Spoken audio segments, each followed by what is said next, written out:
प्यारे बच्चों, आज हम आपकी वर्कशीट नंबर 36 लेके आए हैं जो कि 25 सितंबर को मिली है। ये गति के तीसरे समीकरण के बारे में है। इसमें पूछा गया है कि गति का तीसरा समीकरण कैसे प्राप्त किया जा सकता है ग्राफी विधि से।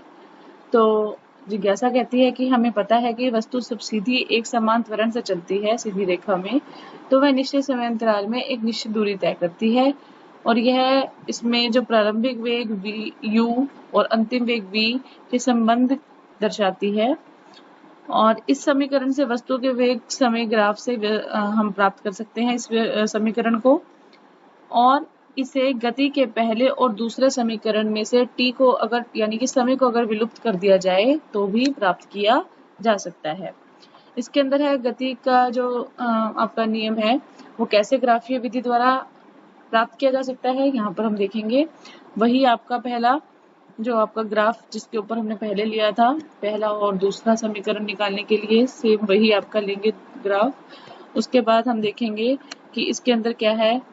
ग्राफ के अंदर एक समान त्वरण से चल रही वस्तु का वेग ग्राफ लीजिए जैसे कि हमने यहाँ पर लिया हुआ है, और अब बिंदु B से अक्ष पर लंब BC खींचे। हमें पता है यहाँ पर BC खींचती है हम, ठीक है बेटा, जो V के बराबर है, और U यहाँ पर 0 के बराबर नहीं है, 0 के बराबर नहीं है। जो ग्राफ है उसके अंदर जो त्वरण होगा वो हम A मानेंगे और U से V पर बढ़ेगा। U वेग से प्रारंभिक वेग U है और अंतिम वेग V है और समय t के बराबर है। यहाँ पर प्रारंभिक वेग आपको U से दर्शाया गया है OA, और जो BC है यानी कि वो किससे दर्शाया वो V है यानी कि अंतिम वेग, और OC जो है वो क्या है समय, तो यहाँ दिया गया है। और हमें पता है कि अब जो इसकी कितनी दूरी तय गई है, जो दूरी तय की गई हम कैसे निकालेंगे, वो इस OABC के क्षेत्रफल से निकाल देंगे। इसका क्षेत्रफल निकालने का तरीका हमारे पास है S बराबर है, यहाँ पर ये जो इस पूरे का जो हम क्षेत्रफल निकालेंगे उसका निकालने का तरीका हमारे पास है S बराबर OA, यहाँ पर ये इसके अंदर जो निकालने का तरीका दिख रहा है आपको, OA जमा BC, इसकी जो लंबवत अक्ष पर लगी हैं यहाँ पर ये OA और ये पूरी BC और गुना OC, इन दोनों को जमा करेंगे और गुना करेंगे OC से और भाग देंगे 2 से। तो हमें पता है OA किसके बराबर है U के बराबर, और ये V के बराबर है और ये T के बराबर है। तो ये हो गया गति का पहला नियम हमें पता है, ये होता है यहाँ से हमें T की वैल्यू पता चल जाएगी और इस वैल्यू को निकाल के हम इसमें डाल देंगे तो हमारे पास ऐसे आ जाएगा कुछ, और गति का तीसरा नियम ऐसे इस तरीके से निकल जाएगा। ठीक है बेटा। इसके बाद है एक यहाँ पर उदाहरण दिया गया है जो पहले भी दोनों वर्कशीट्स में दिया गया था, सेम वही उदाहरण है।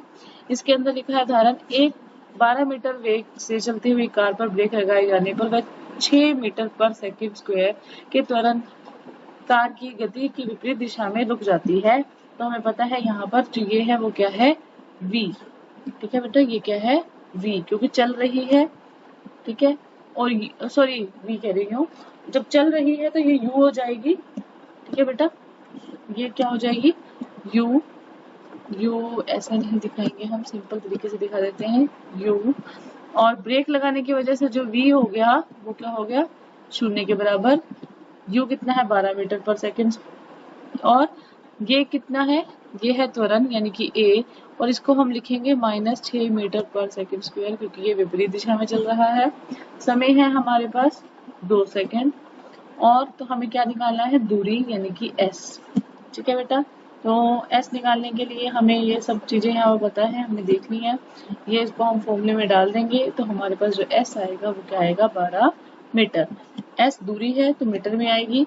इसके बाद सबसे पहले मैं आपको कहूँगी प्लीज मेरे जो इस YouTube चैनल को प्लीज सब्सक्राइब कीजिए ताकि हम और वीडियोस बना सकें, ठीक है बेटा।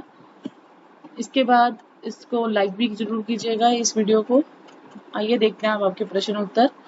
इसके अंदर है स्वयं को जांचिए, पहला है गति का पहला और तीसरा समीकरण लिखिए। तो पहला और तीसरा समीकरण बड़ा आसान है, आपको पता है, ये है पहला समीकरण और ये है दूसरा समीकरण, सॉरी तीसरा समीकरण। मैंने यहाँ पर दूसरा लिख दिया है गलती से, तो मैं आपको यहाँ पर से रख कर देती हूँ। ये है तीसरा समीकरण। ठीक है बेटा, ये है तीसरा समीकरण।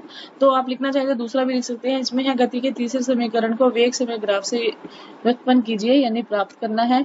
तो हमने जो पहले किया था, ये पूरा का पूरा चित्र और ये पूरा कैसे निकाला जाएगा, ये सारा का सारा उत्तर नंबर 2 में आएगा।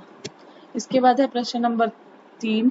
एक कार विराम अवस्था से चलना प्रारंभ करती है। विराम अवस्था से चलने का मतलब है उसका जो u है, प्रारंभिक वेग क्या है, 0 मीटर पर सेकेंड, और 5 मिनट के अंदर, यानी कि समय दिया है t 5 मिनट, और 10 मीटर पर सेकेंड का वेग प्राप्त कर लेती है, यानी कि v, और उसका त्वरण एक समान है। तो परिकलन कीजिए उसका त्वरण और कार द्वारा तय की गई दूरी। तो त्वरण a से दर्शाया जाता है और दूरी s से। तो हमें यहाँ पर निकालने के लिए हमें ये पता है कि v कितना है, 10 मीटर पर सेकेंड, u 0 मीटर पर सेकेंड, और ये है t समय 5 मिनट में है। इसको हम सेकेंड में बदलेंगे तो 5 को 60 से गुना करके 300 सेकेंड आ जाएगा समय। तो गति का पहला समीकरण है हमारे पास, यहाँ से हम a निकाल लेंगे, यानी कि त्वरण निकाल लेंगे, क्योंकि हमारे पास v भी है, u भी है और t भी है। तो यहाँ से हम a आसानी से निकाल सकते हैं। तो a आ जाएगा हमारे पास 1/30 मीटर पर सेकेंड स्क्वायर। इसके बाद है हम इसको s निकालना है हमें दूसरे में। पहला हमारा पार्ट निकल गया है a, दूसरे पार्ट में हमें s निकालना है। s निकालने के लिए हम बेटा कोई भी तरीका अपना सकते हैं। गति का दूसरा समीकरण भी ले सकते हैं और गति का तीसरा समीकरण भी ले सकते हैं। दोनों ही समीकरणों से हम दूरी तय निकाल सकते हैं। जैसे कि यहाँ पर आपको दिख रहा है, जो ये है दूसरा समीकरण और ये है तीसरा समीकरण, और यहाँ पर हमने पहला समीकरण इस्तेमाल किया था। ठीक है, ये a निकालने के लिए किया था। इसके बाद हम अगर दोनों तरफ देखेंगे ध्यान से, तो जो हमारा उत्तर आएगा वो एक समान आएगा। यहाँ पर हमने वैल्यू निकाली हमारे 300 सेकेंड, और यहाँ वैल्यू डाल दी पूरी 1/30, a का मान और 300 का स्क्वायर। तो यहाँ पर हमने काट के देखा तो हमारा उत्तर आया 1500 मीटर। क्योंकि ये s है तो s जो तो दूरी यानी कि मीटर में नापी जाएगी। अगर हम इस तरीके से निकालते हैं तो यहाँ पर 100 हो जाएगा इसका स्क्वायर करके, और 2 गुना 1/30 a है। s यहाँ से निकालेंगे, s निकालने के लिए इधर जाएगा और 100 इंटू 30/2, और इससे भी उत्तर क्या आएगा, 1500 मीटर ही आएगा। तो हम देख रहे हैं दोनों तरीकों से हम ये s के मान निकाल सकते हैं और दोनों तरीकों से ही ये 1500 मीटर आएगा। तो ये था बेटा गति का तीसरा समीकरण, जो हमने अच्छे से समझ लिया। इसका ग्राफीय जो विधि से निकालना या प्राप्त करना, ये तीनों में से किसी भी समीकरण पे जरूर आएगा पेपर में, इसको अच्छे से करिएगा। इसके बाद बेटा हम अगली वर्कशीट आएगी, हम फिर से बात करेंगे। तब तक के लिए हंसते रहिए, मुस्कुराते रहिए।